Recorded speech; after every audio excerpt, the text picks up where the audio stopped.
बलांगीर देवगाँ चीनीकल संघर्ष समिति तरफ प्रेस वार्ता बलांगीर को आगामी 17 तारीख रे मुख्यमंत्री गस्त अवसर में देवगाँ चीनीकल को पुनरुद्धार किंबा नूतन चीनीकल घोषणा करंतु ए दाबी नहीं प्रेस वार्ता करिसंती देवगाँ चीनीकल संघर्ष समिति।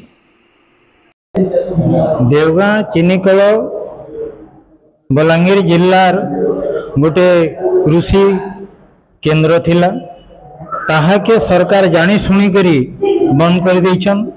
निजर भितरे राजनैतिक शत्रुता रखिकरी ताके बंद कर दिया जाइछे।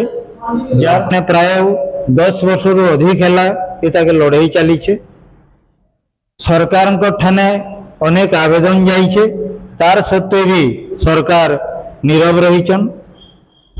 तो आगामी 17 तारीख रे माननीय मुख्यमंत्री बलांगीर गस्त करबे नुआ कलटे हेबा किंबा सही कल पुनरुद्धार हेबा तार उपरे से गोटे कंप्लीट डिक्लेरेशन डाउन जार द्वारा कि बलांगीरवासी आश्वस्त हेबे। सब्सक्राइब करंतु, कमेंट करंतु, शेयर करंतु।